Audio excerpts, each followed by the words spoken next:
आज मैं आपके लिए लेके आया हूँ movie Lord of the rings के फर्स्ट पार्ट की एक्सप्लेनेशन को। चलिए शुरुआत करते हैं एक्सप्लेनेशन की। मूवी की शुरुआत होती है मिडिल अर्थ के सेकेंड एज से और कहानी की शुरुआत में हमें दिखाते हैं कि 19 रिंग्स बनाई जाती हैं। ये सब ताकत के रिंग्स होती हैं।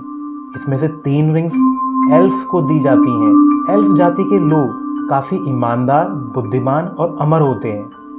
7 रिंग्स दी जाती हैं बॉनो को, जो कि पहाड़ी इलाकों में रहते हैं और जबरदस्त शिल्पकार होते हैं। और 9 रिंग्स दे दी जाती हैं मानव जाति को, जिन्हें ताकत की चाहत सबसे ज़्यादा होती है। ये रिंग्स बहुत ही पावरफुल हैं और जिनके भी पास ये रिंग्स होंगी वह अपनी जाति पर हुकूमत कर सकते हैं। लेकिन धोखे से एक रिंग और बनाई गई और ये रिंग बनाई गई डार्क लॉर्ड सौरोन द्वारा, और इसमें उसने अपनी क्रूरता, दुष्टता और सब पर हुकूमत करने की चाहत को डाला था। यह रिंग सबसे ज्यादा ताकतवर होती है। रिंग बनने के बाद सौरोन एक एक करके सबको अपना गुलाम बनाना शुरू कर देता है और इंसानों और एल्फ्स की आखिरी सेना मिलकर सौरोन के खिलाफ लड़ती हैं और उन्हें जीत भी मिल रही होती है। पर जब सौरोन खुद लड़ाई में आ जाता है तो बाजी पूरी तरह से पलट जाती है और इसी दौरान सौरोन इंसानों के राजा को भी मार देता है। पर तभी उसका बेटा इसिल्डुर वहां पहुंच जाता है और वह अपनी पिता की तलवार उठा रहा होता है। तब सौरोन उस तलवार पर पैर रख देता है। इससे तलवार टूट जाती है। फिर इसिल्डुर टूटी तलवार से ही सौरोन की उस उंगली को काट देता है जिसमें वो रिंग थी, और रिंग के अलग होते ही सौरोन और उसकी पूरी सेना राख बनकर उड़ जाती है और इस तरह सौरोन हार जाता है और रिंग अब इसिल्डुर के पास है। इस रिंग की खास बात यह होती है कि यह रिंग जिसके पास होती है वह इसके मोह से बच नहीं पाता, वो करप्ट हो जाता है। इसिल्डुर के पास अब मौका था कि रिंग को नष्ट कर दे, पर वह भी इसके मोह में फंस जाता है, वो करप्ट हो जाता है। वह इसे अपने साथ रख लेता है और एक बार जब वो अपनी सेना के साथ कहीं जा रहा होता है तब सौरोन के कुछ बचे ऑक्स उस पर अटैक कर देते हैं। इसिल्डुर उस अंगूठी को पहन लेता है जिससे वो गायब हो जाता है। इसके बाद वह एक तालाब में कूद जाता है, लेकिन रिंग इसिल्डुर को धोखा दे देती है और उसके हाथ से निकल जाती है, जिससे वो विजिबल हो जाता है और सौरोन के लोग उसे मार देते हैं और वो रिंग उसी तालाब में कहीं खो जाती है और अगले 2500 साल उसी तालाब में रहती है। फिर रिंग चुनती है अपने नए शिकार को और रिंग चली जाती है गोलम के पास। गोलम को इस रिंग का नशा हो गया। वह उसको पहाड़ों की गहराइयों में ले जाता है और वो रिंग गोलम को बेइंतहा लंबी जिंदगी बख्शती है। रिंग गोलम के पास अगले 500 साल तक रहती है, लेकिन एक दिन वह रिंग गोलम को भी छोड़कर चली जाती है। वो एक ऐसे प्राणी को मिलती है जिसके बारे में रिंग ने खुद भी नहीं सोचा था। वह मिलती है एक हॉबिट को और इसका नाम होता है बिल्बो बैगिंस और ये शायर का रहने वाला होता है। हॉबिट एक ऐसी प्रजाति हैं जो बौनों से थोड़े लंबे और आम इंसान से छोटे होते हैं। ये न योद्धा होते हैं और न शिल्पकार। इन्हें सिर्फ एक ही काम आता है कि जिंदगी में खुश रहना। ये खाते हैं, पीते हैं, नाचते हैं, गाते हैं और खूब मस्ती करते हैं और शायर शहर काफ़ी खुशहाल जगह होती है। बिल्बो बैगिंस बिना रिंग की हिस्ट्री जाने उसे अपने साथ अपने जगह शहर ले आता है और वो रिंग अगले 60 साल तक बिल्बो के पास होती है। बिल्बो का एक दोस्त भी होता है जिसका नाम है गैंडाल्फ। गैंडाल्फ एक बहुत बड़ा जादूगर है और बहुत ही शक्तिशाली भी, लेकिन अपनी ताकत का इस्तेमाल वो कभी भी गलत कामों में नहीं करता था। वह हमेशा अपनी पावर्स का इस्तेमाल भलाई के लिए करता था। और काफ़ी सालों बाद अब दोस्त बिल्बो से मिलने शायर आया होता है, क्योंकि आज बिल्बो बैगिंस का जन्मदिन होता है और आज अंगूठी को बिल्बो के पास 60 साल हो चुके हैं। बिल्बो की उम्र 111 साल हो चुकी है, पर वो इतना बूढ़ा लगता नहीं है, जो कि शायद अंगूठी का कमाल था। और वो अंगूठी को किसी भी हाल में खुद से अलग नहीं करना चाहता। लेकिन बिल्बो अब शायर को छोड़ के जाना चाहता है।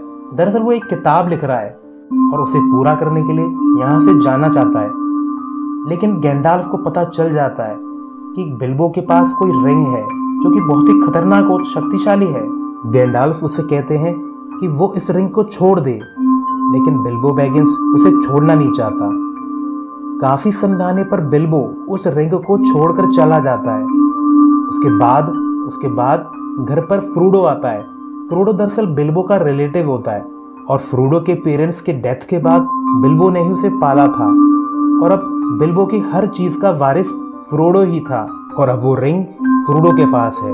गैंडाल्फ इसके बाद उस रिंग के ट्रू नेचर को पता करने के लिए वहां से जाते हैं, तो उन्हें सब बातें पता चल जाती हैं कि कैसे गोलम को सौरन के ऑक्स ने कैप्चर कर लिया था और गोलम ने 2 शब्दों का नाम ले दिया, शायर और बैगिंस, और अब फ्रूडो की जान खतरे में थी।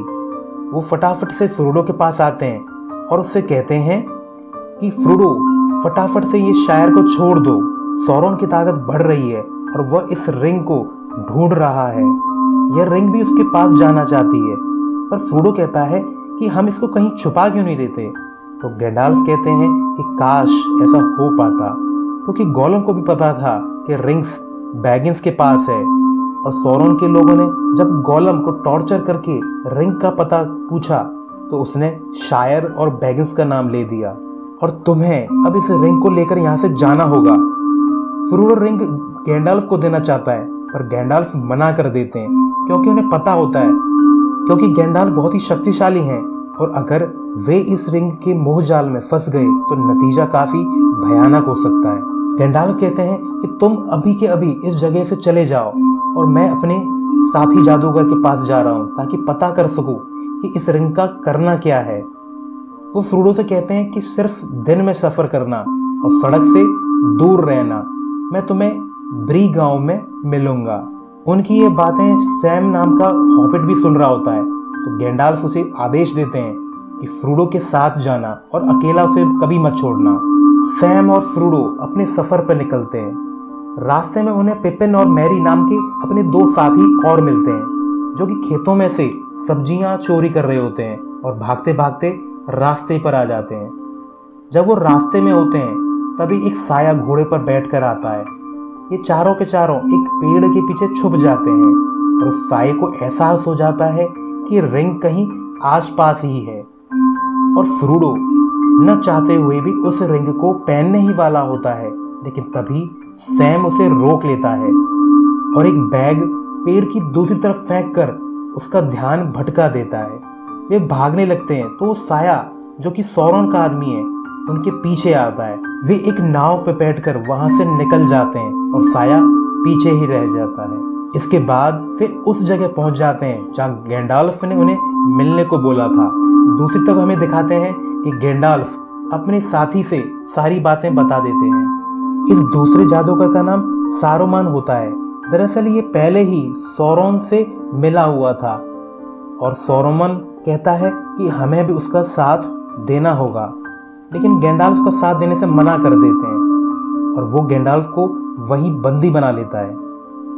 इसलिए गैंडाल्फ उस ब्री गांव में नहीं पहुंच पाते जहां उन्हें हॉबिट से मिलना था। चारों हॉबिट जब गैंडाल्फ का इंतजार कर रहे होते हैं तो वहां एक आदमी होता है जिसका नाम था स्ट्राइडर। वो इन चारों हॉबिट्स को बहुत ही ध्यान से देख रहा होता है, लेकिन तभी फ्रूडो फिसल जाता है जिससे रिंग्स उसके हाथ से छटक कर हवा में उछलकर उसके उंगली में फंस जाती है। इससे वो गायब हो जाता है और सौरन के आदमी को पता चल जाता है कि अंगूठी कहाँ पर है और वे सारे इसी जगह बढ़ते हैं जहाँ ये चारों हॉबिट्स हैं। फ्रूडो को सौरन की आंख भी दिखती है और फ्रूडो तभी उस अंगूठी को निकाल देता है। तभी स्ट्राइडर उसके पकड़कर एक रूम में ले जाता है और डांटता है कि बचपना बंद करो, तुम्हारे पास जो है वो बहुत ही खास है। रात को सौरन के आदमी वहां पहुंच जाते हैं, पर हॉबिट्स और स्ट्राइडर उस कमरे में नहीं मिलते। वे खिड़की के दरअसल बाहर होते हैं और उन्हें बाहर से ही देख रहे होते हैं। फ्रूडो जब पूछता है कि ये लोग हैं कौन, तो स्ट्राइडर कहता है ये सौरन के लोग हैं कि हमें गैंडाल्फ का और इंतजार यहाँ पर नहीं करना चाहिए, हमें यहाँ से निकलना होगा। और सुबह ये पांचों के पांचों जंगल की तरफ निकल जाते हैं। तभी उनमें से एक पूछता है कि हम आखिर जा कर रहे हैं, तो स्ट्राइडर बताता है एल्फ के घर, और पांचों के पांचों एल्फ के घर की तरफ निकल पड़ते हैं। 2 दिन के सफर के बाद रात को एक किले के खंडर में आसरा लेते हैं। तो स्ट्राइडर कहता है तुम यहीं रुको, मैं आगे का रास्ता देख कर आता हूँ। फिर हम देखते हैं जब फ्रोडो सो रहा होता है तो बाकी तीनों हॉबिट्स आग जला लेते हैं ताकि कुछ पका सकें। पर तभी फ्रोडो की आंख खुल जाती है, वो भागता हुआ आता है और आग बुझा देता है। वो उनको डांटता है कि ये क्या कर रहे हो, सौरन के आदमी हमें देख लेंगे। मगर तब तक सौरन के आदमी आग के उजाले को देख चुके थे।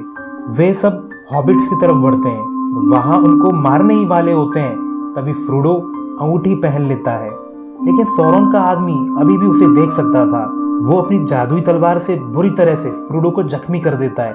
तभी वहां पे स्ट्राइडर आ जाता है, वो सभी को मार भगाता है। अब फ्रोडो काफी घायल है। स्ट्राइडर और तीनों हॉबिट्स फ्रोडो के इलाज के लिए उसे ले जाते हैं, लेकिन जहां उन्हें पहुंचना है वो यहाँ से 6 दिन की दूरी पर है और फ्रोडो की तबीयत लगातार बिगड़ रही होती है और उसका शरीर ठंडा पड़ रहा होता है। तभी वहां पर एक एल्फ आ जाती है।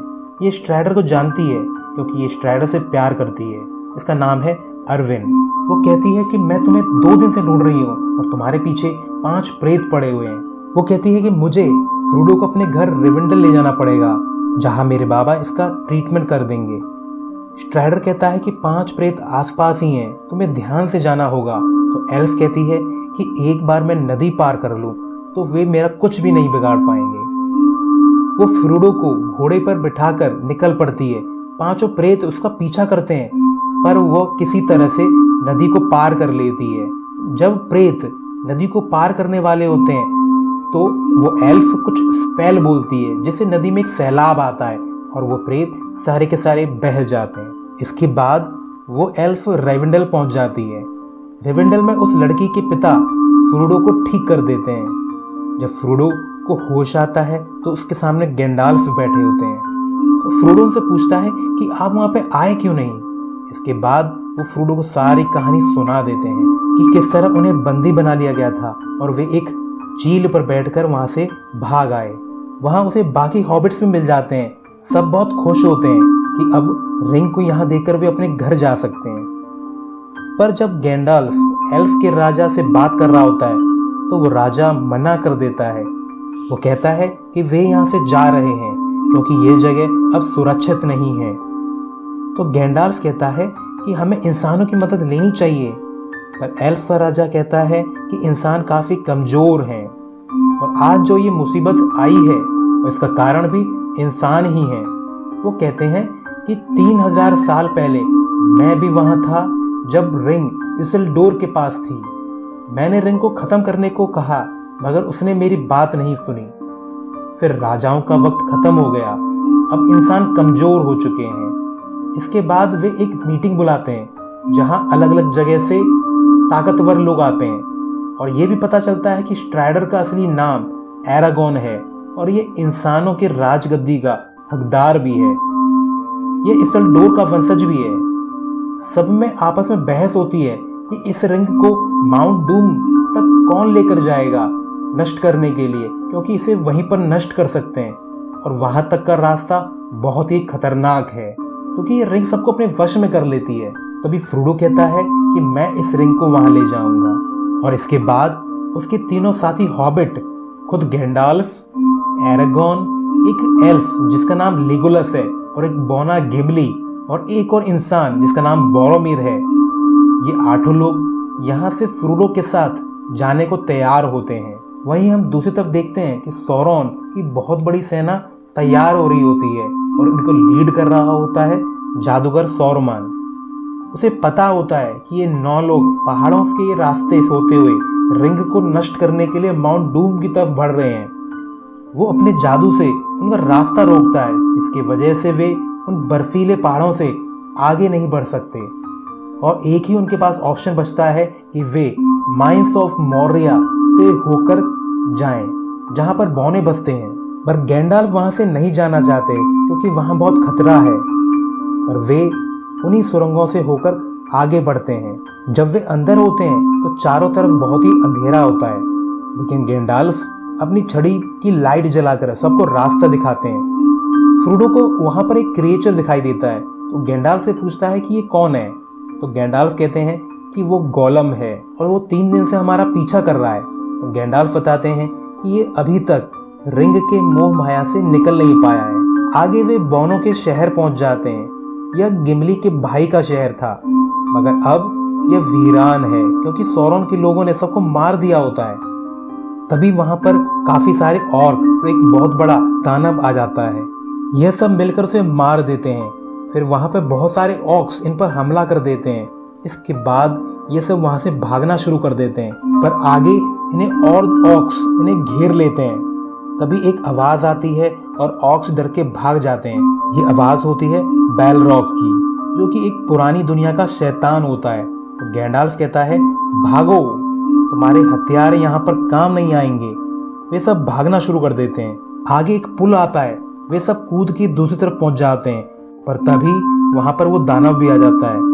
गैंडाल्फ उसे वहीं पर रोक देते हैं और उसे पाताल की गहराइयों में धकेल देते हैं, पर वो गिरते गिरते गैंडाल्फ को भी खींच लेता है। इसके बाद वे गैंडाल्फ को खो देते हैं। वे काफी दुखी होते हैं। इसके बाद वे 8 लोग आगे बढ़ते हैं और एल्फ के एक राज्य में पहुंच जाते हैं, पर एल्फ फ्रोडो को अंदर नहीं आने देना चाहते क्योंकि उसके पास एक रिंग है जो कि डार्क लॉर्ड सौरोन की है। लेकिन जब बोरोमिर उन्हें समझाता है तो वे मान जाते हैं।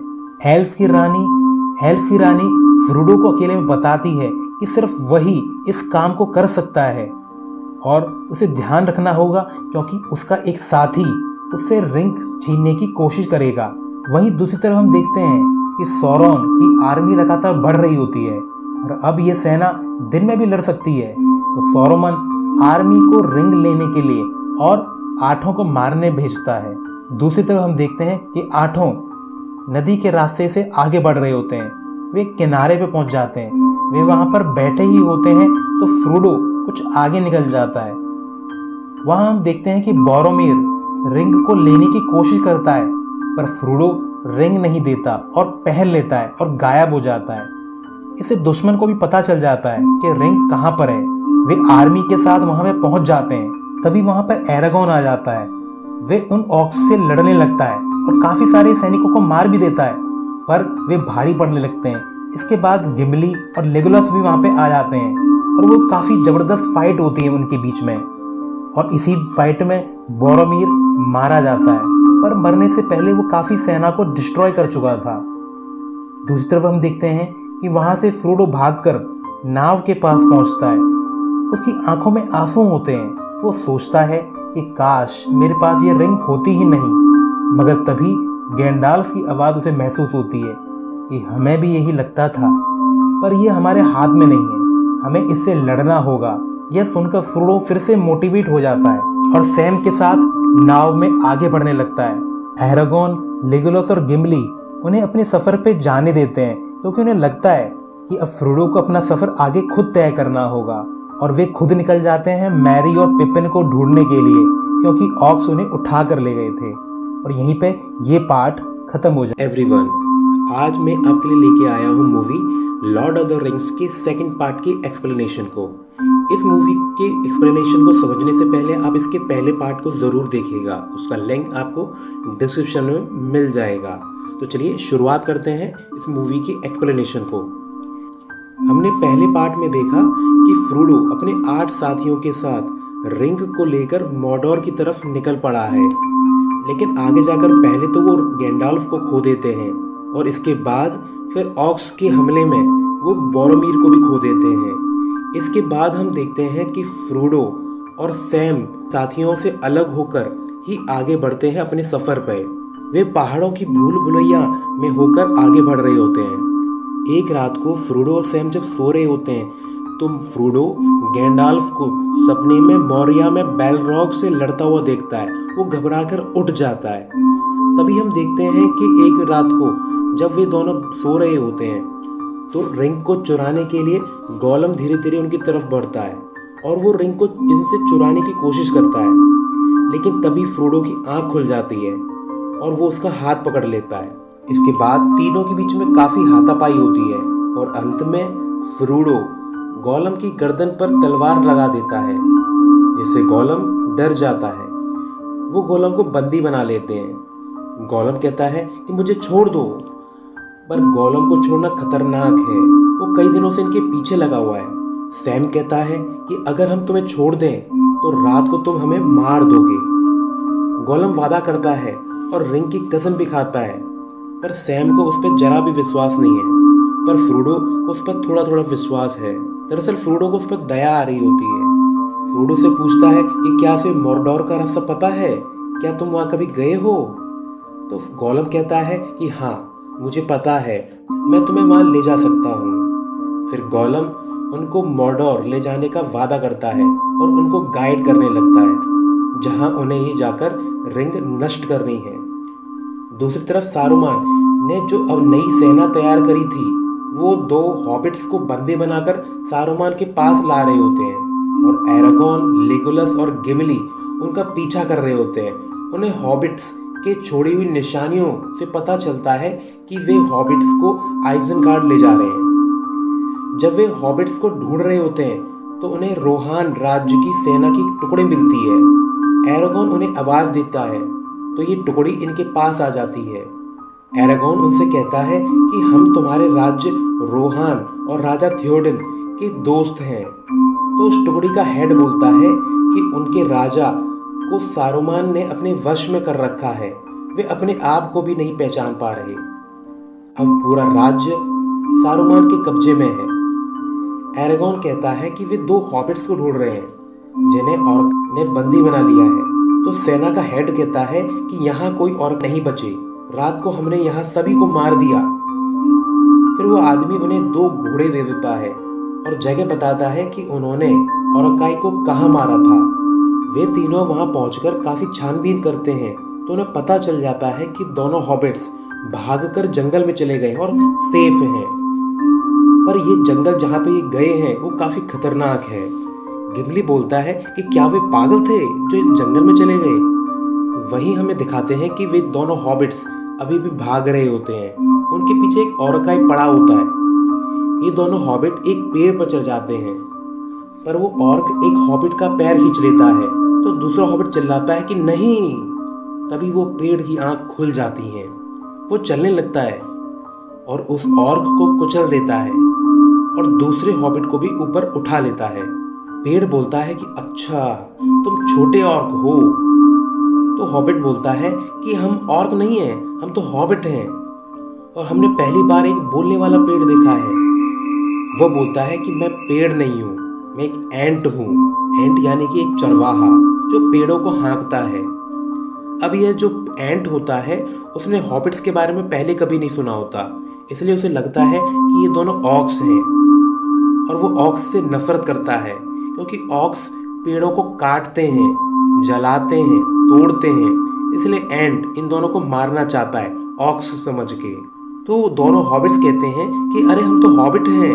तो एंट बोलता है कि इसका फैसला वाइट विजार्ड करेगा। एंट उन दोनों को वाइट विजार्ड के पास ले जाता है और वहीं हम देखते हैं कि एक सफेद साया आता है। ये गैंडोल्फ होते हैं। गैंडोल्फ अभी भी जिंदा हैं क्योंकि उन्होंने पाताल में बेलरॉक से काफी लड़ाई लड़ी और जीतकर उन्हें एक नया रूप मिला होता है ताकि वो मिडिल अर्थ को बचा सकें। गैंडल्फ एंट को बोलता है कि तुम्हें इन दोनों को इस जंगल से सुरक्षित बाहर निकालना है। फिर हम आगे देखते हैं कि एक टाइम ऐसा होता है कि जब एंट इनके पास नहीं होता और ये एक दूसरे पेड़ के नीचे रिलैक्स कर रहे होते हैं, तो पेड़ इनको अपने शिकंजे में कसने लगता है और मारने ही वाला होता है। तभी वो पहला वाला एंट आ जाता है। एंट बोलता है ये तुम क्या कर रहे हो, तुम्हें जागना नहीं चाहिए। और वो उन हॉबिट्स को फ्री कर देता है और उन्हें ऊपर चढ़ा लेता है। वो कहता है कि जंगल जाग रहा है, हमें यहाँ से चलना चाहिए। तो वे वहाँ से निकल जाते हैं। वहीं दूसरी तरफ हम देखते हैं कि गिमली, एरागोन और लेगोलस भी इस जंगल में पहुंच जाते हैं। तो उन्हें एहसास होता है कि यहाँ पे काफी खतरा है। एल्फ कहता है कि ये पेड़ आपस में बातें कर रहे हैं। तभी उनकी तरफ एक तेज रोशनी बढ़ती है। लेगोलस उन पर तीर भी चलाता है लेकिन कोई असर नहीं होता। और फिर हम देखते हैं कि उस तेज रोशनी के पीछे गैंडोल्फ होते हैं। वो बताते हैं कि जिन हॉबिट्स को तुम ढूंढ रहे हो वो तुमसे ज़्यादा सुरक्षित हैं और अब हमें यहाँ से बाहर चलना चाहिए। और वे सब के सब जंगल से बाहर आ जाते हैं। गैंडाल्फ बताते हैं कि सौरॉन की शक्ति लगातार बढ़ रही है, मगर उसे डर है क्योंकि उसे नष्ट करा जा सकता है और रिंग तेजी से मॉर्डोर की तरफ बढ़ रही है।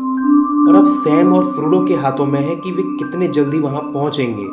फिर गैंडाल्फ कहते हैं कि अब हमारी जिम्मेदारी है रोहान राज्य को बचाना, क्योंकि रोहान का राजा सारुमान के वश में है। इसके बाद वे चारों रोहान जाते हैं, पर अंदर जाने से पहले पहरेदार इनके हथियार ले लेता है। और वो जब गैंडाल्फ की छड़ी ले रहा होता है तो गैंडाल्फ कहते हैं कि क्या तुम एक बूढ़े आदमी से उसकी छड़ी भी ले लोगे। फिर वो सिपाही छड़ी नहीं लेता, पर उसे नहीं पता था कि गैंडाल्फ की सारी शक्ति उसी छड़ी में थी। फिर हम देखते हैं कि दरअसल राजा के पास एक आदमी होता है जिसका नाम ग्रीमा है, और ये सौरोमन का आदमी है। जब चारों अंदर आ जाते हैं तो सारुमान का आदमी ग्रीमा जैसे ही गैंडाल्फ के हाथ में छड़ी देखता है तो वो सैनिकों से कहता है कि मैंने तुम्हें कहा था कि इनका सारा सामान ले लिया जाए। और जैसे भी आगे बढ़ते हैं तो एरागोन, लेगोलस और गिमली उनकी पिटाई कर देते हैं। यहाँ पर हम देखते हैं कि राजा थियोडन अपने होश में नहीं होते, तो गैंडाल्फ अपनी छड़ी की शक्ति से उन्हें सारुमान के वश से आजाद करवा देते हैं। थियोडन को ऐसा लगता है कि वे कई महीनों की नींद के बाद उठे हैं। उन्हें यह भी पता चलता है कि उनका बेटा मर चुका है। वे काफी दुखी होते हैं। गैंडाल्फ बताते हैं कि सौरॉन सारुमान के साथ मिलकर बहुत ही ताकतवर हो चुका है। उसकी सेना रोहान के कई राज्यों को तबाह कर चुकी है और अब वो रोहान की तरफ बढ़ रहे हैं। आपको उसका सामना करना होगा, लेकिन थियोडन मना कर देते हैं। वो कहते हैं कि अब मैं अपने लोगों की मौत नहीं चाहता। और थियोडन फैसला करते हैं कि वे अपने सारे लोगों के साथ किसी दूसरी जगह चले जाएंगे जो कि पहाड़ों में है। राजा को लगता है कि उसके लोग वहां सुरक्षित रहेंगे। इसके बाद हम देखते हैं कि गैंडाल्फ अपने घोड़े पे चढ़कर यूमर और उसके सोल्जर्स को ढूंढने चले जाते हैं ताकि वे लड़ाई के लिए और मदद इकट्ठी कर पाएं। जाने से पहले गैंडाल्फ एरागोन से कहते हैं कि रोहान को तुम्हारी जरूरत है, इनका भविष्य तुम्हारे ऊपर है। वो ये भी कहते हैं कि वे 5वें दिन की पहली किरण के साथ मेरा इंतजार करना। इसके बाद हम देखते हैं कि एरागोन, लेगोलस और गिमली रोहान राज्य के लोगों के साथ आगे निकल पड़ते हैं। दूसरी तरफ हम देखते हैं कि गोलम फ्रोडो और सैम का मॉर्डोर तक जाने में गाइड कर रहा होता है और पहाड़ों की भूल भुलैया में से उन्हें बाहर निकाल लाता है। और अब इनके सामने दलदल होता है। गोलम बताता है कि ऑक्स यहाँ कभी नहीं आते क्योंकि उन्हें ये रास्ता नहीं पता। वहां वे देखते हैं कि काफी सारी लाशें हैं। गोलम बताता है कि यहाँ ऑक्स, एल्व्स और इंसानों की लाशें हैं। शायद यहाँ कभी कोई युद्ध हुआ होगा। अब जब ये मॉर्डोर की तरफ बढ़ रहे होते हैं तो एक साया एक ड्रैगन पर बैठकर वहां आ जाता है और उसके आते ही रिंग फ्रोडो पर हावी हो जाती है। लेकिन सैम खींचकर फ्रोडो को झाड़ियों के पीछे छुपा लेता है और साये को इनके बारे में पता नहीं चल पाता और वो यहाँ से लौट जाता है। फ्रोडो वहां पानी में गिर जाता है जहां लाशें होती हैं, पर गोलम तभी उसे बचा लेता है। दरअसल गोलम अब फ्रोडो को पसंद करने लगा है। वो उसे अपना आका मानता है। हम देखते हैं कि पूरे रास्ते में गोलम के 2 मन हैं, एक जो उसे सही करने के लिए उकसाता है और दूसरा बुरा करने को। और गोलम अपने बुरे मन को अपने ऊपर हावी नहीं होने देता, इसलिए वो उनकी मदद कर रहा होता है। ये तीनों के तीनों मॉर्डोर की गेट तक पहुंच जाते हैं जहां ऑक्स की बहुत बड़ी सेना होती है और यहाँ से अंदर जाना काफी ज्यादा खतरनाक है। गोलम बोलता है कि मॉर्डोर जाने का एक और रास्ता है, जंगल और गुफाओं से होते हुए। तो सैम बोलता है कि फिर तुमने पहले क्यों नहीं बताया। तो गोलम कहता है कि आका ने मुझसे पूछा ही नहीं। जब वे दूसरे रास्ते से जा रहे होते हैं तो उन्हें बहुत सारे इंसान दिखते हैं जो कि सौरोमन के पास जा रहे होते हैं। ये लोग वो हैं जो बुराई के साथ मिल चुके हैं। जब वे तीनों देख रहे होते हैं तो कोई उस सेना पर हमला कर देता है और सबको मार देता है। वो फ्रोडो और सैम को भी बंदी बना लेते हैं। दरअसल ये लोग गोंडोर के हैं। इस कहानी में 2 राज्य हैं, एक रोहान और दूसरा गोंडोर। और बोरोमीर गोंडोर का ही राजकुमार था और जिसने सैम और फ्रोडो को बंदी बनाया था, यह था फेरामिर, बोरोमिर का छोटा भाई। फ्रोडो से बताता है कि हमारे साथ 7 लोग और थे जो बिछड़ गए। जब वो बोरोमिर का नाम लेता है तो फेरामिर दुखी होता है कि मेरा भाई मारा गया। वो पूछता है कि उसकी मौत कैसे हुई। दरअसल फ्रोडो को भी नहीं पता था कि बोरोमिर मारा गया है, क्योंकि वो वहां से पहले ही निकल चुका था। जब उसे बोरोमिर की मौत पता चलता है तो वो काफी दुखी होता है। फेरामिर पूछता है कि तुम्हारे साथ वो अजीब सा जीव कौन था, पर फ्रोडो मना कर देता है कि कोई उनके साथ नहीं था। रात को जब फ्रोडो और सैम सो रहे होते हैं तभी फेरामिर फ्रोडो के पास आता है और वो उसे अपने साथ ले जाता है, जहां वो ऊपर से दिखाता है कि गोलम मछली खा रहा है। फेरामिर के तीरंदाज उस पर निशाना लगाए हुए होते हैं। फेरामिर कहता है कि दे दूं आदेश, तो फ्रोडो बोलता है नहीं। वो नीचे जाता है और गोलम से कहता है कि चलो मेरे साथ। गोलम मना कर देता है क्योंकि उसे कोई शक है। जैसे ही वो थोड़ा आगे बढ़ता है तो फेरामिर के लोग उसे बंदी बना लेते हैं। फेरामिर गोलम से पूछता है कि तुम इन्हें कहाँ ले जा रहे हो। फेरामिर गोलम से पूछता है कि तुम इन दोनों को कहाँ ले जा रहे हो। अब गोलम का विश्वास फ्रोडो से उठ चुका है, क्योंकि उसे लगता है कि फ्रोडो ने ही उसे पकड़वाया है। गोलम बोलता है कि हॉबिट के पास उसकी अनमोल रिंग है। फेरामिर को पता चल जाता है कि फ्रोडो के पास रिंग है जिसकी चाहत उसके पिताजी को है। हम देखते हैं कि फेरामिर के पिता फेरामिर को पसंद नहीं करते और अब फेरामिर के पास मौका था अपने पिताजी के सामने अच्छा बनने का, तो वो उन्हें गोंडोर ले जा रहा होता है। दूसरी तरफ हम देखते हैं कि एरागोन एक एग्रेसिव घोड़े को शांत करता है, तो राजा की भतीजी इयोविन उससे काफी ज्यादा इम्प्रेस होती है। उनके बीच में अच्छी दोस्ती हो जाती है। उस घोड़े का नाम था ब्रीगो। एरागोन कहता है कि इस घोड़े को फ्री कर दो, क्योंकि इसने काफी सारे युद्ध देखे हैं। वहीं हम देखते हैं कि ग्रीमा सॉरमोन को जाकर सारी की सारी बात बता देता है कि किस तरह रोहन का राजा उनके असर से फ्री हो चुका है और अब वे दूसरी जगह पर जा रहे हैं। यह सुनकर सारुमान काफी बड़ी सेना उनके पीछे भेज देता है। एरागोन और रोहन राज्य के लोग जब आगे बढ़ रहे होते हैं तो सारुमान की सेना उन पर हमला कर देती है। इनके बीच में जबरदस्त फाइट होती है, पर हम देखते हैं कि एरागोन लड़ता लड़ता एक पहाड़ से नीचे गिर जाता है। तो लिगलस और गिमली को लगता है कि एरागोन मारा गया। वे आगे बढ़ते हैं, पर हम थोड़ी ही देर बाद देखते हैं कि जो ब्रीगो घोड़े को उन्होंने छोड़ा था वो घोड़ा एरागोन को ढूंढ लेता है और अपने साथ ले जाता है। एरागोन आगे जाके देखता है कि ऑक्स की काफी बड़ी सेना रोहान राज्य के लोगों के पास बढ़ रही है। वो बड़ी तेजी से रोहान राज्य के लोगों के पास बढ़ता है ताकि उन्हें सचेत कर सके। नेक्स्ट सीन में हमें दिखाते हैं कि रिवेंडल में अरविंद के पिता अरविंद को समझा रहे होते हैं कि एरागोन का वेट न करे, वह अभी लौट के नहीं आएगा। इसके बाद हम देखते हैं कि गैलेड्रियल एरलॉन्ड से कहती है कि सौरन की ताकत काफ़ी ज़्यादा बढ़ रही है, अब उसका ज़्यादा देर सामना नहीं किया जा सकता, तो तुम इंसानों की हेल्प करो। तो इसके बाद हम देखते हैं कि एरलॉन्ड अपने एक आर्मी हेल्म डीप भेजता है रोहान राज्य के लोगों की हेल्प करने के लिए। वहीं हमें दिखाते हैं कि मैरी और पिपिन एंट के साथ हैं। वहाँ उसके जैसे और एंट भी बैठे होते हैं। वे दरअसल एक मीटिंग करते हैं कि उन्हें जंग में शामिल होना चाहिए या नहीं, और वो फाइनल करते हैं कि इस जंग में वे शामिल नहीं होंगे। एंट उन हॉबिट से बोलता है कि तुम दोनों वापस अपने घर चले जाओ। वो उन्हें बाहर छोड़ने जा रहा होता है, पर हॉबिट उसे जानबूझकर उस तरफ ले जाता है जहां सॉरमोन रहता है। वहां एंट देखता है कि सारुमान ने पूरा का पूरा जंगल खत्म कर दिया है। एंट को इस बात से बहुत दुख होता है। एंट बोलता है कि इन पेड़ों में से बहुत सारे मेरे दोस्त थे, और वो जोर से चिल्लाता है तो बाकी सारे एंट भी वहां आ जाते हैं और वो सब मिलकर सारुमान पर अटैक करने की सोचते हैं। इसके बाद वे सारे आइजनगार्ड की तरफ चल देते हैं। फिर हम देखते हैं कि फ्रोडो, सैम और गोलम गोंडोर पहुंच चुके हैं, जहां पर ऑक्स ने हमला कर दिया है। फेरामिर सैम को अपने पिता के पास भेज रहा होता है, तो सैम कहता है कि क्या तुम्हें पता है कि तुम्हारे भाई की मौत क्यों हुई?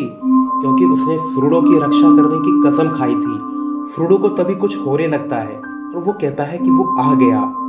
दरअसल वो साया ड्रैगन पर बैठकर वहां आ चुका था, और अब गोंडोर में इंसानों और ऑक्स के बीच में लड़ाई शुरू हो चुकी थी। इसके बाद हम हेल्म डीप का सीन देखते हैं, जहां पर एल्फ की सेना भी पहुंच चुकी है।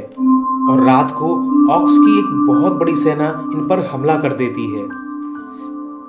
और तीसरी तरफ हम देखते हैं कि एंट्स आइजनगार्ड पर हमला कर देते हैं। यहाँ सारुमान के सभी लोग मारे जाते हैं। एंट्स एक बांध को भी खोल देते हैं, जिससे सारुमान का पूरा एरिया डिस्ट्रॉय हो जाता है। और हेल्प डी पे हम देखते हैं कि एरागॉन, गिमली और लेगोलस और एल्फ और पूरा का पूरा रोहान राज्य के सैनिक पूरी रात लड़ते हैं। वे सौरन की सेना को बहुत ही टफ कंपटीशन दे रहे होते हैं, और इसी बीच एल्फ की सेना का लीडर मारा जाता है। वे हार रहे होते हैं। तभी सुबह हो जाती है। इसके बाद जब वो पूर्व की तरफ देखते हैं कि जैसा कि गैंडाल्फ ने बताया था, तो वहां पर देखते हैं कि गैंडाल्फ एक बड़ी सेना लेकर वहां आ चुके थे।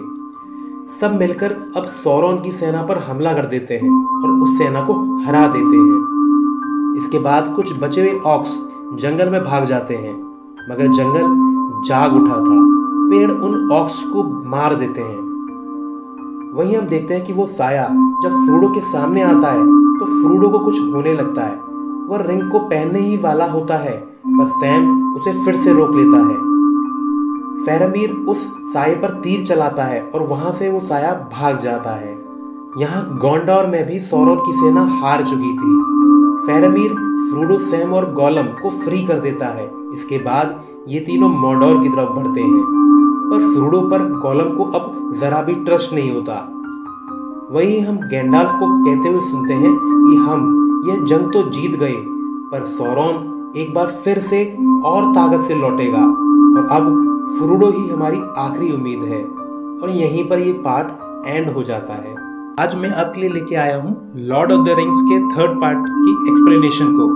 अगर आपने पहले दोनों मूवी के एक्सप्लेनेशन को नहीं देखा है तो आप उसे चेकआउट कर सकते हैं। उसका लिंक आपको डिस्क्रिप्शन में मिल जाएगा। तो चलिए मैं आपको ले चलता हूँ इस मूवी के टाइमलाइन में। इस कहानी के शुरुआत में हमें ये दिखाते हैं कि दो हॉबिट्स, जिनका नाम स्मीगल और ड्योगल है, वे मछली पकड़ रहे होते हैं, और इनमें से एक के कांटे में मछली फंस जाती है। और ये मछली बहुत ही बड़ी होती है, इसलिए वो मछली को ऊपर नहीं खींच पाता और तालाब में गिर जाता है। तभी उसकी नज़र तालाब के उस रिंग पे पड़ती है, जो कि आज से कई 100 साल पहले तालाब में गिरी थी। और ये वही रिंग है जो आज फ्रोडो के पास है। वो हॉबिट उस रिंग को उठा लेता है और तालाब से बाहर आ जाता है। तभी वहां पर दूसरा हॉबिट भी आ जाता है, और इसका नाम स्मीगल है, जो आज फ्रोडो के साथ है और गोलम के नाम से जाना जाता है। अब दोनों को उस रिंग का नशा हो जाता है, दोनों से पाना चाहते हैं। स्मीगल कहता है ये रिंग मुझे दे दो, लेकिन ड्योगल ये रिंग उसे देना नहीं चाहता, और इन दोनों के बीच में हाथापाई हो जाती है और स्मीगल ड्योगल को मार देता है। इसके बाद हम देखते हैं कि स्मीगल के लोग स्मीगल को अपनी जगह से निकाल देते हैं, और अब वो गुफाओं में चला जाता है। और हम देखते हैं कि धीरे धीरे स्मीगल का रूप बदल जाता है और वो एक अजीब से क्रिएचर में ट्रांसफॉर्म हो चुका है। अब हम कहानी में वापस प्रेजेंट में आते हैं, और यहाँ हमें दिखाते हैं कि गोलम फ्रोडो और सैम को आगे के सफर पर ले जा रहा होता है, और अब ये मॉर्डोर से ज़्यादा दूर भी नहीं है। और यहाँ हम देखते हैं कि गोलम अपने अच्छे और बुरे मन से लड़ रहा होता है, पर अब उसका बुरा मन उस पर हावी हो रहा होता है। वह प्लान बनाता है कि वो रास्ते में दोनों को मार देगा और रिंग को हासिल कर लेगा। जब गोलम अपने आप से यह सारी बातें कर रहा होता है, तभी वहाँ पे सैम आ जाता है। वह गोलम की सारी बातें सुन लेता है, वो गोलम की पिटाई करता है, पर तभी वहाँ पे फ्रोडो आ जाता है। फ्रोडो कहता है कि ऐसा मत करो, इसके अलावा हमें मॉर्डोर तक का रास्ता और कोई नहीं बता पाएगा, हमें इसकी ज़रूरत है। इसके बाद वे तीनों आगे बढ़ते हैं। गोलम फ्रोडो को सैम के खिलाफ भड़काने की कोशिश भी करता है कि ये तुमसे झूठ बोलता है और ये तुमसे रिंग को छीनना चाहता है। वहीं हम दूसरी तरफ देखते हैं कि गैंडाल्फ अपने साथियों के साथ आइजनगार्ड पहुंच जाते हैं, जहां पे एंट्स ने सारुमान को घेर रखा होता है। वहां पहुंच के गैंडाल्फ सारुमान से कहता है कि हमें दुश्मन के सारे राज बता दो, लेकिन सारुमान मना कर देता है। सारुमान के साथ हमें एक और आदमी दिखाई देता है, जो रोहान के राजा थियोडन के साथ था और सारुमान की मदद कर रहा था, और इसी की मदद से सारुमान ने रोहान के राजा को वश में कर रखा था। आपको ध्यान हो तो इसका नाम ग्रीमा है। लेगोलस नीचे से ही ग्रीमा पर तीर से वार करता है, जिससे वो मर जाता है और सारुमान भी नीचे गिर जाता है और एक बहुत बड़ी नुकीली लकड़ी उसके आर पार हो जाती है। सारुमान के पास एक जादुई गोला भी था जिससे वो सौरोन से बातें किया करता था, वह भी पानी में गिर जाता है, जिसे हॉबिट पिपिन उठाकर गैंडाल्फ को दे देता है। इसके बाद सब यहाँ से निकल जाते हैं। रात को जब सब सो रहे होते हैं तो पिपिन जाग कर वह गोला गैंडाल्फ से चुपचाप ले लेता है। वो जैसे ही गोले को हाथ में लेता है, गोला आग की तरह दहकने लगता है और पिपिन को कुछ विजन्स भी आते हैं। तभी गैंडाल्फ भी उठ जाते हैं और बड़ी मुश्किल से उस गोले को वापस ले लेते हैं और पिपिन बेहोश हो जाता है। जब वो होश में आता है तो गैंडाल्फ पूछते हैं कि उसने क्या देखा, तो पिपिन कहता है कि मैंने एक शहर को देखा जो कि जल रहा था और वहाँ एक पेड़ है जो पूरी तरह से सूखा हुआ है, और मैंने सौरोन की जलती हुई आंख को भी देखा। सौरोन ने मेरा नाम भी पूछा। तो गैंडाल्फ उससे पूछते हैं कि कहीं तुमने सैम और फ्रोडो के बारे में तो नहीं बता दिया? बोलता है कि नहीं, मैंने इसको कुछ नहीं बताया। दरअसल पिपिन ने मिनस थ्रीथ शहर को जलते हुए देखा था, यानी कि सौरोन का अगला निशाना था मिनस थ्रीथ शहर, जो कि गोंडोर में एक खूबसूरत शहर है और गोंडोर की राजधानी भी, जिसे राजाओं का शहर भी कहा जाता है।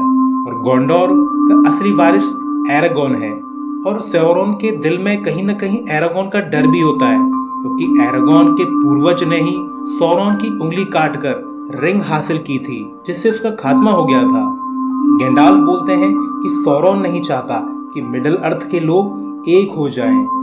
गैंडाल्फ फिर पिपिन को लेकर गोंडोर जाते हैं और ये दोनों गोंडोर के शहर मिनस थ्रीथ पहुंच जाते हैं। यहाँ का जो राजा होता है वो बोरोमीर और फेरमीर का पिता था। वो अपने बेटे बोरोमीर की मौत से बहुत ज्यादा सदमे में था, पर वो अपने दूसरे बेटे फेरमीर से जरा भी प्यार नहीं करता। हम देखते हैं कि ये राजा रोहान राज की हेल्प नहीं लेना चाहता, क्योंकि रोहान के साथ एरागोन है जो कि गोंडोर की राजगद्दी का असली हकदार भी है। गैंडाल्फ बताते हैं कि सौरोन अपनी पूरी ताकत इकट्ठी कर रहा है और ऑक्स के साथ साथ हजारों इंसान भी उसके साथ हैं और वो बहुत जल्द गोंडोर पर भी हमला करेगा। तब पिपिन गैंडाल्फ से कहता है कि आप हमें बचा लोगे ना? तो गैंडाल्फ कहते हैं कि सौरोन ने अपने सबसे खतरनाक आदमी को छुपा कर रखा था और वो अब सौरोन की आर्मी को लीड करेगा, इसको कोई नहीं मार सकता। दरअसल ये वही होता है जो ड्रैगन पर बैठकर रिंग को ढूंढ रहा होता है। वहीं हम दूसरी तरफ देखते हैं कि सैम और फ्रोडो गोलम के साथ आगे बढ़ रहे होते हैं और जंगल के रास्ते मॉर्डोर तक पहुंच जाते हैं। वहां तक पहुंचने के लिए पहाड़ों की सीढ़ियों को चढ़कर जाना होगा। ये काफी मुश्किल है, चट्टान से फिसलकर ये मर भी सकते हैं। यहाँ पर सौरोन की सेना और ड्रैगन वाला आदमी भी होता है, पर उनसे ये तीनों बच निकलते हैं और बड़ी मुश्किल से सीढ़ियों से होते हुए ऊपर तक पहुंच जाते हैं। रात को जब सैम और फ्रोडो सो रहे होते हैं तो गोलम इनकी रोटी चुराकर नीचे फेंक देता है और उसका कुछ चूरा सैम पर डाल देता है। जब दोनों उठते हैं तो देखते हैं कि बची हुई रोटी उनके बैग में नहीं है। दरअसल ये एक एल्विस रोटी थी जिसका एक टुकड़ा खाकर ही पेट भर जाता था। सैम बोलता है कि जरूर इसको गोलम ने चुराया होगा और चुरा के खा लिया होगा। फिर गोलम बोलता है मैं तो रोटी खाता ही नहीं हूँ। वो फ्रोडो से कहता है कि जरूर इस मोटे सैम ने खाया होगा और वो फ्रोडो को सैम के कपड़ों पर रोटी का चूरा दिखाता है कि सैम ने ही रोटी खाई थी। यह सुनकर सैम गोलम को मारने लगता है। हम देखते हैं कि फ्रोडो की हालत बहुत खराब है, क्योंकि रिंग के असर से और साई की तलवार के वार से वो लगातार कमजोर हो रहा होता है। सैम बोलता है कि मिस्टर फ्रोडो आपकी हालत बिल्कुल भी अच्छी नहीं है और ये रिंग की वजह से है। अगर तुम चाहो तो रिंग को कुछ देर में अपने पास रख लेता हूँ। फ्रोडो सैम को पीछे हटा देता है क्योंकि उसे लगता है कि सैम उससे रिंग लेना चाहता है। फ्रोडो कहता है कि सैम तुम वापस घर चले जाओ। इस बात से सैम का मन बहुत दुखी होता है और हम देखते हैं कि गोलम अपनी चाल में कामयाब होता हुआ देख काफी खुश हो रहा होता है। वहीं हम देखते हैं कि गोंडोर का राजा रोहान की मदद नहीं लेना चाहता, पर गैंडाल्फ पिपिन की मदद से एक मशाल जलवा देते हैं, जो कि यह दर्शा रहा होता है कि गोंडोर मदद चाह रहा है और अब रोहान के योद्धा गोंडोर की मदद के लिए चल देते हैं। हम देखते हैं कि एक रात एरविन के पिता लॉर्ड एलरॉन एरागोन से मिलने आते हैं और बताते हैं कि काली शक्तियों के बढ़ने से एरविन कमजोर हो रही है और जल्द ही मर जाएगी। एरागोन अरविंद से बहुत प्यार करता है और वो उसे किसी भी कीमत पे खोना नहीं चाहता। एलरोन एरागोन को बताते हैं कि पहाड़ों में खूनी लुटेरों के बहुत से साये हैं, तुम उन्हें भी अपने साथ में शामिल कर लो। तो एरागोन कहता है मुझे इन पर जरा भी विश्वास नहीं, वे नहीं आएंगे। तो एल्फ बोलता है कि वे जरूर आएंगे अगर गोंडोर का राजा खुद उन्हें बुलाए, और वो एरागोन को उसके पूर्वजों की तलवार देते हैं। ये वही तलवार थी जिससे सौरोन का अंत हुआ था, तब वो टूटी हुई थी और इस तलवार को दोबारा बनाया गया। और अब एरागोन अपनी इस तलवार को लेकर उन पहाड़ी दर्रों में जा रहा होता है। उसके साथ लेगोलस और गिमली भी होते हैं। तो गिमली कहता है हमें पहाड़ों में कौन सी सेना मिलने वाली है। तो लेगोलस कहता है ये लोग शापित हैं, बहुत पहले इन लोगों ने गोंडोर के राजा की मदद करने का वादा किया था, मगर जब वक्त आया तो उन लोगों ने धोखा दे दिया और ये भाग गए। तो उन्हें श्राप मिला था कि इनकी आत्मा तब तक मुक्त नहीं होगी जब तक ये वचन को पूरा न कर दें। और ये भी भविष्यवाणी हुई थी कि एक दिन राजा का वारिस यहाँ पे आएगा। जब वे वहां पे बाहर पहुंच जाते हैं तो हम देखते हैं कि डर से घोड़े वापस भाग जाते हैं। इसके बाद ये तीनों पैदल ही आगे बढ़ते हैं। जब ये अंदर पहुंचते हैं तो वहां बहुत सारी खोपड़ी पड़ी होती हैं। तो अंदर से एक आवाज आती है कि किसने यहाँ आने की हिम्मत की, और इनके सामने एक साया आ जाता है। वह कहता है कि हम जिंदा लोगों को बर्दाश्त नहीं कर सकते। और इसके बाद वहां हजारों साए प्रकट हो जाते हैं। लेगोलस उस साए पर तीर चलाता है, पर वो तो सिर्फ हवा थी ना, तो इसका कुछ नहीं बिगड़ता। फिर एरागोन कहता है कि मैं तुम्हें वचन याद दिलाने आया हूँ। तो वो साया कहता है कि गोंडोर के राजा के सिवा कोई हमें हुक्म नहीं दे सकता, और अब वो वंश खत्म हो चुका है। तो एरागोन सबसे कहता है कि मैं गोंडोर का वारिस हूँ, मेरे लिए लड़ो और मैं तुम्हें वचन से मुक्त कर दूंगा। और हम देखते हैं कि एक हंसी के साथ सारे के सारे साए गायब हो जाते हैं। तभी वहां बहुत सी खोपड़ियां गिरने लगती हैं और ये तीनों के तीनों अपनी जान बचाकर वहां से बाहर निकल आते हैं। वे बाहर आके देखते हैं कि सौरोन की सेना की एक टुकड़ी नदी के रास्ते आगे बढ़ रही होती है। दरअसल ये इंसान होते हैं जो सौरोन से मिल चुके होते हैं। तभी उन सायों का लीडर पत्थर से बाहर निकलता है और कहता है कि हम साथ देने को तैयार हैं। इसके साथ ही वे साए नदी के रास्ते से आ रही सेना पर हमला कर देते हैं और उनका खात्मा कर देते हैं। वहीं हम दूसरी तरफ देखते हैं कि सौरोन की एक बहुत बड़ी फौज गोंडोर पे हमला कर देती है। गोंडोर का राजा पूरी तरह से हार मान चुका था। वो दिमागी संतुलन खो चुका है क्योंकि बोरोमीर मारा जा चुका है और फेरामीर बुरी तरह घायल है। वह फेरामीर को मरा समझकर जलाने ही वाला होता है। तभी वहां पर गैंडाल्फ पिपिन के साथ आ जाता है और वो फेरामीर को बचा लेते हैं। पर इसी सब में राजा खुद आग में जलकर मर जाता है। गोंडोर के बाहर सौरोन की बहुत बड़ी सेना है और ये उस सेना से जीत भी नहीं सकते। इनके बीच काफी बड़ा युद्ध स्टार्ट हो जाता है। सौरोन की सेना हावी हो रही होती है। तभी हम देखते हैं कि काफी लंबा सफर तय करके रोहान की सेना भी यहाँ पहुंच जाती है। इनके बीच में घमासान युद्ध होता है।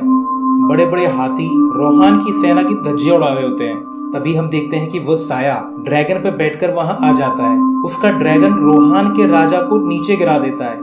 वह राजा को मारने ही वाला होता है। तभी राजा की भतीजी यूविन वहां आ जाती है। दरअसल ये और हॉबिट मैरी छुपकर जंग में आए होते हैं। राजा की भतीजी यूविन ड्रैगन की गर्दन काट देती है और जिससे साया नीचे गिर जाता है। उसको नहीं पता होता कि ये एक लड़की है। वो कहता है कि मुझे कोई आदमी नहीं मार सकता। इसके बाद वो राजा की भतीजों को मारने ही वाला होता है, मगर तभी वहां पर मैरी एक खंजर से वार कर देता है। फिर वो लड़की उस साए पे वार कर देती है और बोलती है कि मैं आदमी नहीं एक लड़की हूँ। उसकी वार से वो साया खत्म हो जाता है।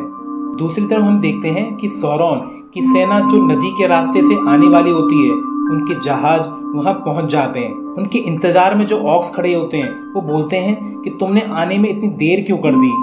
तभी हम देखते हैं कि जहाज में से एरागोन, गिमली और लेगोलस उतरते हैं। उनके पीछे होती है प्रेतों की बहुत बड़ी सेना। ये डेडमैन आर्मी सभी दुश्मनों को साफ करती हुई चली जाती है और इस तरह इंसानों की जीत हो जाती है।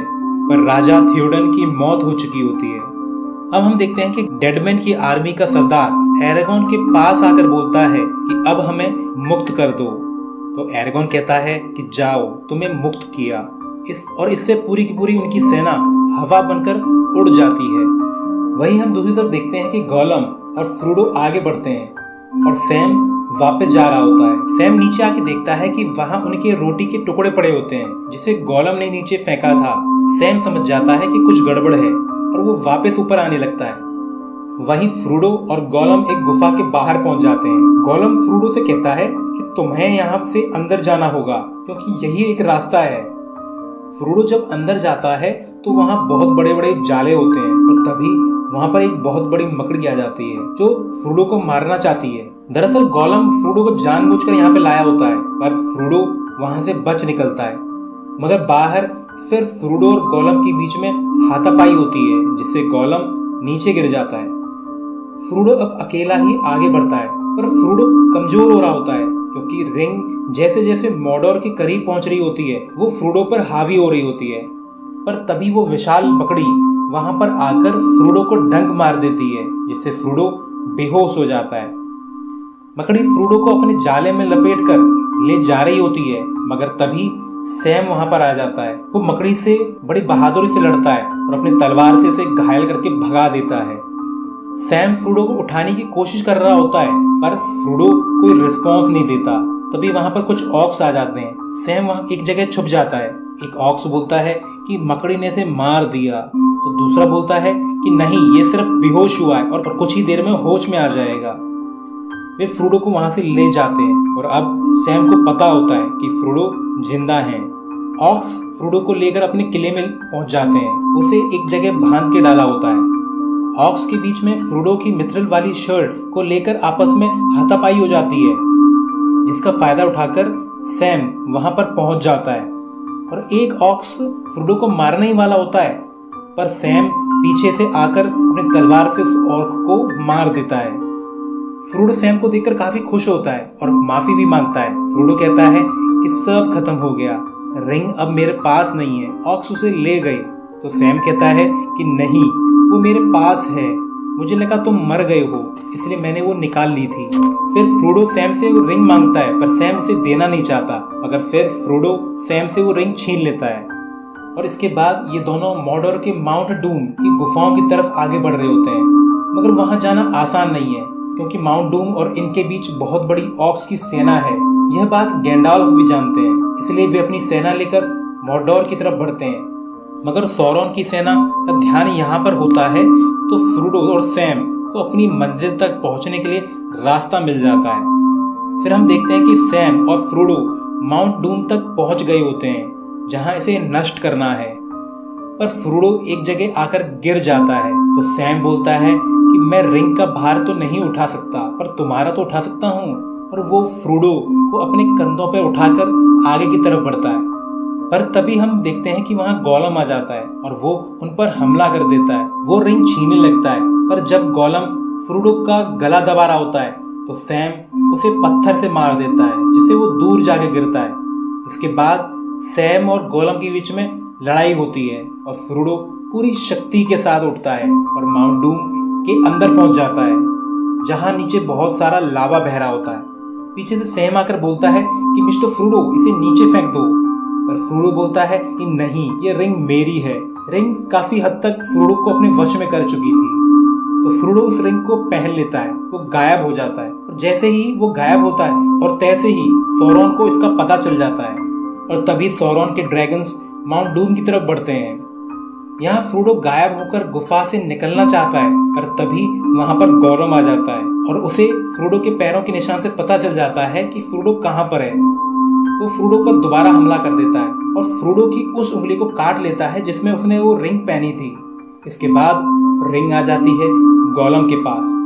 रिंग को वापस पाकर गोलम बहुत खुश होता है, लेकिन फ्रोडो तभी रिंग को छीनने की कोशिश करता है। दूसरी तरफ इंसानों की सेना सौरॉन की सेना से बुरी तरह हार रही होती है। जब फ्रोडो रिंग को छीनने की कोशिश कर रहा होता है तभी वो और गोलम नीचे गिर जाते हैं। फ्रोडो तो चट्टान पकड़ लेता है और गोलम और रिंग लावा में गिर जाते हैं। फिर हम देखते हैं कि सैम फ्रोडो को ऊपर खींच लेता है और रिंग धीरे धीरे उस लावा में पिघल जाती है और रिंग के नष्ट होते ही सौरॉन की पूरी सेना और सौरॉन का पूरा अस्तित्व खत्म हो जाता है। माउंट डूम फट जाता है और सौरॉन की आंख नष्ट हो जाती है और इस तरह बुराई की हार और अच्छाई की जीत हो जाती है। फिर हम देखते हैं कि सैम और फ्रोडो वहां से बाहर निकलकर एक चट्टान पे पहुंच जाते हैं और वो आसपास बहुत सारा लावा बह रहा होता है। वे थककर वहीं पे बेहोश हो जाते हैं। फिर हम देखते हैं कि गैंडाल्फ बड़ी बड़ी ईगल लेकर सैम और फ्रोडो को रेस्क्यू करने आ जाते हैं। जब फ्रोडो होश में आता है तो वो गोंडोर में होता है। उसके सामने गैंडाल्फ बैठे होते हैं।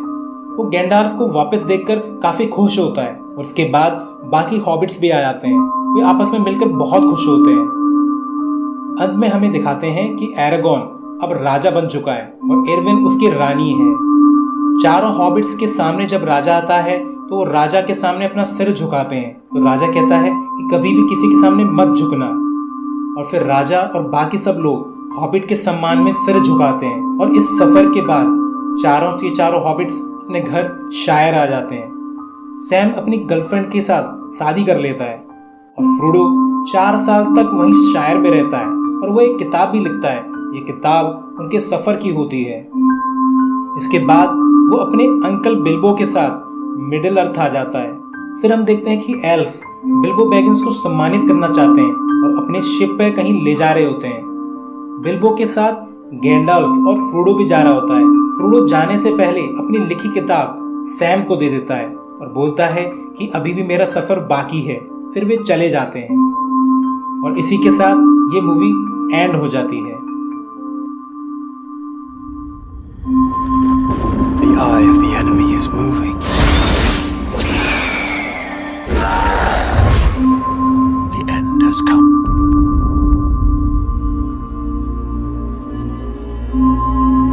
Every day Frodo moves closer to Mordor. How do we know Frodo is alive? What does your heart tell you?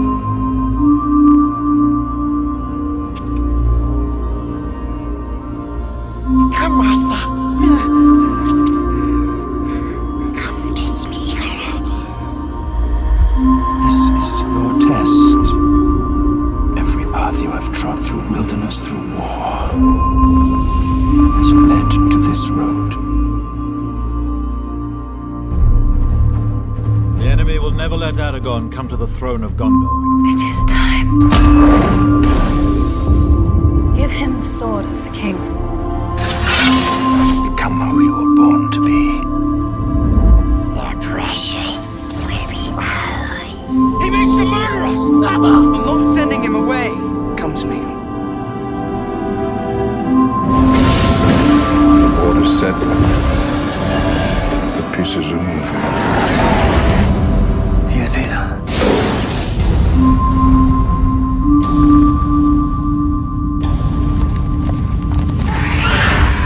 We come to it at last. I see in your eyes the same fear that would take the heart of me. A day may come when the courage of man fails, when we forsake our friends and break all bonds of fellowship, but it is not this day. Whatever happens, stay with me. This day, we fight!